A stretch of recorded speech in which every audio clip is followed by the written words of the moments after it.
नमस्कार दोस्तों। तो दोस्तों कैसे हैं आप सब। दोस्तों आज फिर से आपको एक न्यू वैकेंसी के बारे में बताने जा रहे हैं। तो यदि आप लोग इंटरेस्टेड हैं, अप्लाई करना चाहते हैं, तो आप लोग इस वीडियो को लास्ट तक देखें।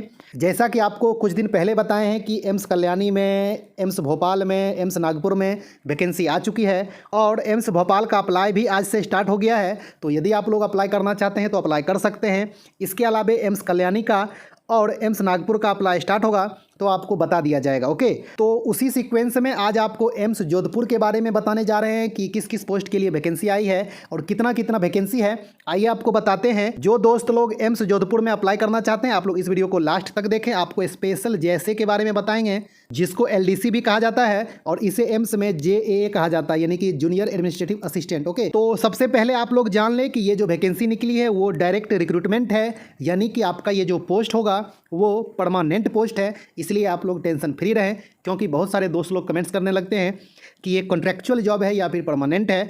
तो ये परमानेंट वैकेंसी निकली है, ये डायरेक्ट रिक्रूटमेंट निकाला गया है। ओके, तो जैसा कि आप लोग देख रहे हैं कि ग्रुप ए, बी, सी के लिए वैकेंसी निकला है। तो ये ग्रुप ए में असिस्टेंट नर्सिंग सुपरिटेंडेंट का है। उसी तरह आप लोग एक एक करके देख लें। तो ये सारी पोस्ट में एक्सपीरियंस चाहिए। तो आइए आपको सबसे पहले जेएसए के बारे में बता देते हैं और उसके अलावा जो पोस्ट है उसके बारे में भी आपको बताएंगे।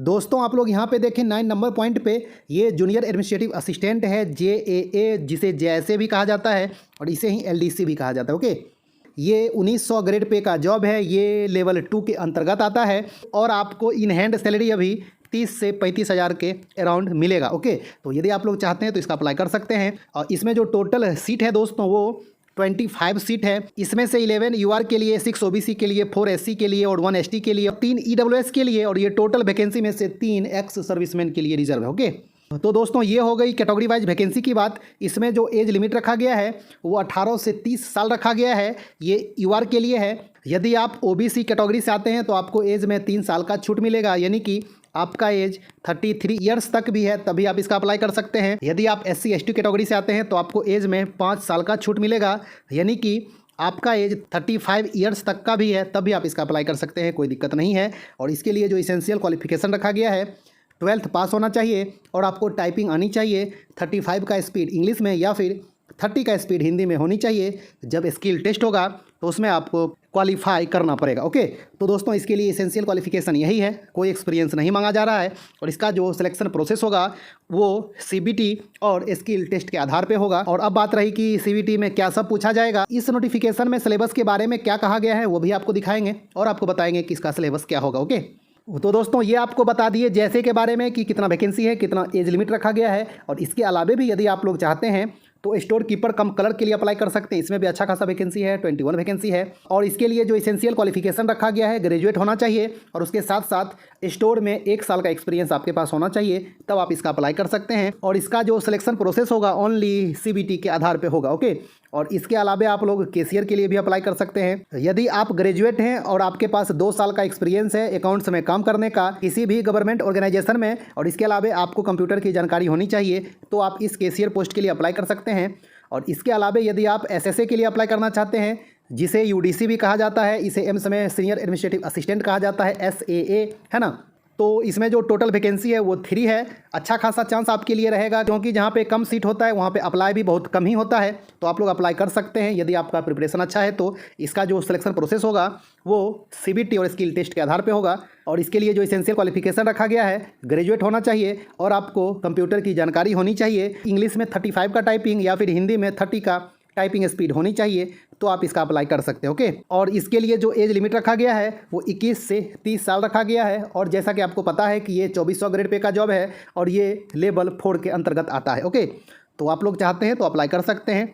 5 साल के बाद आपका प्रमोशन लेवल 6 में हो सकता है, तो आप लोग चाहें तो इसका अप्लाई कर सकते हैं। बहुत ही बेहतरीन पोस्ट होता है। ओके, और इसके अलावा भी यदि आप लोग चाहते हैं तो सोशल वर्कर के लिए अप्लाई कर सकते हैं, डाटा एंट्री ऑपरेटर के लिए अप्लाई कर सकते हैं। आप लोग देख लें कि किस पोस्ट के लिए आप इंटरेस्टेड हैं और एलिजिबल हैं, आप लोग अप्लाई कर सकते हैं। यदि आपके पास कोई भी एक्सपीरियंस नहीं है तो आप एसएसए के लिए, जेएसए के लिए और डाटा एंट्री ऑपरेटर के लिए आप अप्लाई कर सकते हैं। इसमें कोई भी एक्सपीरियंस नहीं मांगा जा रहा है। ओके, तो दोस्तों आपको बता दिए वैकेंसी के बारे में, एज लिमिट के बारे में, इसेंशियल क्वालिफिकेशन के बारे में और इसका सिलेक्शन प्रोसेस कैसे होगा वो भी आपको बता दिए। तो दोस्तों अब आइए आपको बताते हैं कि इसका अप्लाई कब से स्टार्ट होगा, इसके बारे में क्या कहा गया है और इसका सिलेबस क्या है, इसके बारे में नोटिफिकेशन में क्या कहा है। आइए आपको बताते हैं। दोस्तों यहाँ पे देखें 7 नंबर पॉइंट पे साफ साफ लिखा हुआ है कि इसका क्लोजिंग डेट और कब से स्टार्ट होगा ये ऑफिशियल वेबसाइट पे नोटिफाई किया जाएगा। तो जैसे ही अप्लाई स्टार्ट होगा आपको टेलीग्राम ग्रुप में भी बता देंगे और कम्युनिटी पोस्ट करके लिंक भी शेयर कर देंगे, और होगा तो आपको वीडियो के माध्यम से भी बता देंगे। ओके, और ये जब से अप्लाई स्टार्ट होगा 20 डेज का टाइम दिया जाएगा अप्लाई करने के लिए। ओके, और दोस्तों अब आइए आपको बता देते हैं कि इसका एप्लीकेशन फ़ी कितना लगेगा और उसके बाद आपको इसका सिलेबस के बारे में बताएंगे।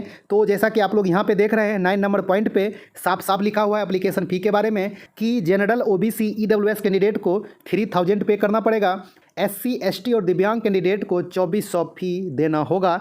तो एप्लीकेशन फ़ी तो बहुत ही ज़्यादा है दोस्तों, जितना एम्स भुवनेश्वर का था उतना ही इसका भी रखा गया है। हालांकि एम्स भोपाल में, एम्स नागपुर में, एम्स कल्याणी में इतना फीस नहीं रखा गया था, लेकिन एम्स भुवनेश्वर, एम्स जोधपुर ये सब में ज़्यादा फ़ी रखा गया है ना। तो एप्लीकेशन फ़ी तो ज़्यादा है ही। यदि आप चाहते हैं, आप यदि किसी तरह अप्लाई कर सकते हैं, आपका प्रिपरेशन अच्छा है तो ही आप इसका अप्लाई करें। आप फाइट दे सकते हैं तो आप इसका अप्लाई करें। यदि आप SSC का प्रिपरेशन कर रहे हैं और आपका अच्छा खासा तैयारी है तो आप इसका अप्लाई जरूर करें, क्योंकि आपके लिए चांस अच्छा है। आप SSC के CHSL सेट में अच्छा स्कोर लाते होंगे तो आप इस एग्ज़ाम में अच्छा स्कोर कर सकते हैं और आप अपना एक सीट पक्का कर सकते हैं। ओके, और दोस्तों अब रही बात कि इसका सिलेबस क्या होगा, सिलेबस के बारे में क्या कहा गया है, आइए आपको बताते हैं। दोस्तों आप लोग यहाँ पे देखें 13 नंबर पॉइंट्स में स्कीम ऑफ एग्जामिनेशन के बारे में ये कहा गया है कि इसका सिलेबस जो होगा वो एम्स जोधपुर के वेबसाइट पे नोटिफाई किया जाएगा। तो दोस्तों इसका सिलेबस अभी दिया नहीं है, लेकिन दोस्तों आपको बता दे रहे हैं JAA का यानी कि LDC का जो सिलेबस होगा वो वही सिलेबस होगा जो एम्स भुवनेश्वर का था, एम्स पटना का था, वही होने का चांस 99% है। और वो जो सिलेबस है दोस्तों वो SSC CHSL वाला है, यानी कि मैथ, रीजनिंग, GK और इंग्लिश से क्वेश्चन पूछे जाएंगे। ओके, तो आप लोग उसी के अकॉर्डिंग प्रिपरेशन कर सकते हैं। यदि आप लोग चाहते हैं तो इसका अप्लाई कर सकते हैं। थोड़ा बहुत चेंज हो सकता है, तो कुछ कंप्यूटर के क्वेश्चन पूछे जा सकते हैं, है ना। तो यदि आपका प्रिपरेशन अच्छा है, यदि आप SSC का प्रिपरेशन कर रहे हैं स्पेशली, तो आप इसका अप्लाई जरूर करें। तो दोस्तों जो भी इसका इंपॉर्टेंट पॉइंट था आपको बता चुके हैं। और अब रही कि इसका एग्जाम सेंटर कहाँ होगा, तो जोधपुर में तो होगा ही होगा, और ज़्यादा कैंडिडेट हुए तो अलग अलग स्टेट के भी कुछ सिटी में इसका एग्जाम हो सकता है। ओके, तो दोस्तों आप लोग देख लें, यदि इंटरेस्टेड हैं तो इसका अप्लाई कर सकते हैं। इसके अलावा भी यदि आपके मन में कोई डाउट है तो आप कमेंट्स करें, रिप्लाई देने का कोशिश करेंगे। आप टेलीग्राम से जुड़े, जो भी अपडेट होगी आपको दे दी जाएगी। ओके, तो दोस्तों मिलते हैं एक अच्छा खासा वीडियो लेके, तब तक के लिए धन्यवाद, नमस्कार।